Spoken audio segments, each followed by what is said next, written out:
صحیح بخاری حدیث نمبر 1۔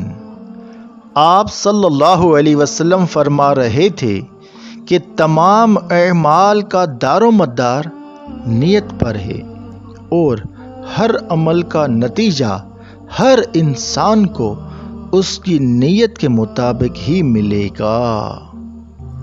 صحیح بخاری حدیث نمبر 2۔ ایک شخص حارثہ بن ہشام نامی نے نبی کریم صلی اللہ علیہ وسلم سے سوال کیا تھا کہ یا رسول اللہ صلی اللہ علیہ وسلم، آپ پر وحی کیسے نازل ہوتی ہے؟ آپ صلی اللہ علیہ وسلم نے فرمایا کہ وحی نازل ہوتے وقت کبھی مجھ کو گھنٹی کی سی آواز محسوس ہوتی ہے اور وحی کی یہ کیفیت مجھ پر دشوار گزرتی ہے۔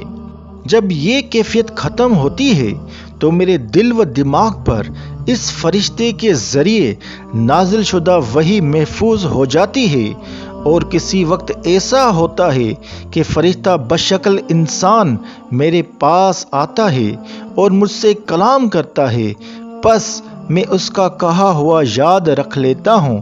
عائشہ رضی اللہ تعالی عنہا کا بیان ہے کہ میں نے سخت کڑاکی سردی میں نبی کریم صلی اللہ علیہ وسلم کو دیکھا کہ آپ صلی اللہ علیہ وسلم پر وحی نازل ہوئی، اور جب اس کا سلسلہ موقوف ہوا تو آپ صلی اللہ علیہ وسلم کی پیشانی سے پسینہ شرابور تھا۔ صحیح بخاری حدیث نمبر 3۔ نبی کریم صلی اللہ علیہ وسلم پر وحی کا ابتدائی دور اچھے سچے پاکیزہ خوابوں سے شروع ہوا۔ آپ صلی اللہ علیہ وسلم خوابوں میں جو کچھ دیکھتے وہ صبح کی روشنی کی طرح صحیح اور سچا ثابت ہوتا۔ پھر من جانب قدرت آپ صلی اللہ علیہ وسلم تنہائی پسند ہو گئے۔ آپ صلی اللہ علیہ وسلم نے غار حرا میں خلوت نشینی اختیار فرمائی اور کئی دن و رات وہاں مسلسل عبادت اور یاد الہی و ذکر و فکر میں مشغول رہتے۔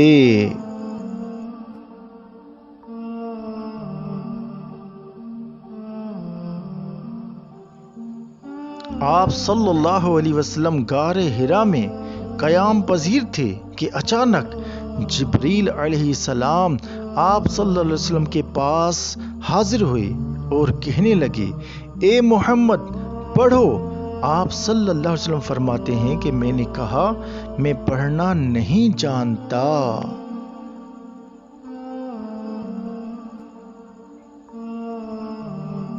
آپ صلی اللہ علیہ وسلم فرماتے ہیں کہ فرشتے نے مجھے پکڑ کر اتنی زور سے بھینچا کہ میری طاقت جواب دے گئی، پھر مجھے چھوڑ کر کہا، پڑھو۔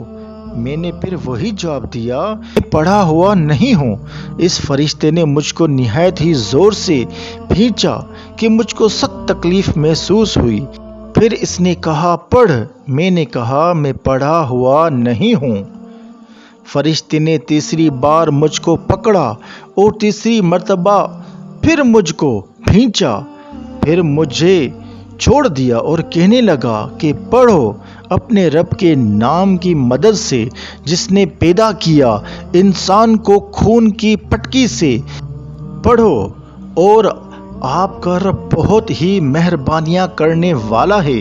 بس یہی آیتیں آپ صلی اللہ علیہ وسلم نے جبرائیل علیہ السلام سے سن کر اس حال میں غار حرا سے واپس ہوئے کہ آپ صلی اللہ علیہ وسلم کا دل اس انوکھے واقعے سے کانپ رہا تھا۔ آپ صلی اللہ علیہ وسلم خدیجہ کے ہاں تشریف لائے اور فرمایا کہ مجھے کمبل اوڑھا دو، مجھے کمبل اوڑھا دو۔ لوگوں نے آپ صلی اللہ علیہ وسلم کو کمبل اوڑھا دیا۔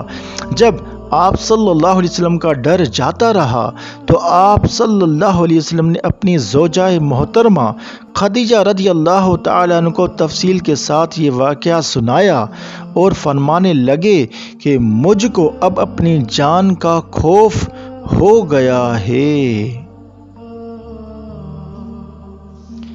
آپ صلی اللہ علیہ وسلم کی اہلیہ محترمہ خدیجہ رضی اللہ تعالی عنہا نے آپ صلی اللہ علیہ وسلم کی ڈھارس بندھائی اور کہا کہ آپ کا خیال صحیح نہیں ہے، اللہ کی قسم آپ کو اللہ کبھی رسوا نہیں کرے گا۔ آپ تو اخلاق فاضلہ کے مالک ہیں، آپ تو کنبہ پرور ہیں، بے کسوں کا بوجھ اپنے سر پر رکھ لیتے ہیں، مفلسوں کے لیے آپ کماتے ہیں، مہمان نوازی میں آپ بے مثال ہیں، اور مشکل وقت میں آپ امر حق کا ساتھ دیتے ہیں۔ ایسے اوصاف حسنہ والا انسان یوں بے وقت ذلت و خواری کی موت نہیں پا سکتا۔ پھر مزید تسلی کے لیے خدیجہ رضی اللہ تعالی عنہ نے آپ صلی اللہ علیہ وسلم کو ورقہ بن نوفل کے پاس لے گئیں، جو ان کے چچا زاد بھائی تھے اور زمانہ جاہلیت میں نصرانی مذہب اختیار کر چکے تھے اور عبرانی زبان کے کاتب تھے۔ چنانچہ انجیل کو بھی حسب منشاء خداوندی عبرانی زبان میں لکھا کرتے تھے۔ وہ بہت بوڑھے ہو گئے تھے، یہاں تک کہ ان کی بینائی بھی رخصت ہو چکی تھی۔ خدیجہ رضی اللہ تعالی عنہا نے ان کے سامنے آپ صلی اللہ علیہ وسلم کے حالات بیان کیے اور کہا، اے چچا زاد بھائی، اپنے بھتیجے محمد صلی اللہ علیہ وسلم کی زبانی ذرا ان کی کیفیت سن لیجئے، اور بولے کہ بھتیجے، آپ نے جو کچھ دیکھا اس کی تفصیل سناؤ۔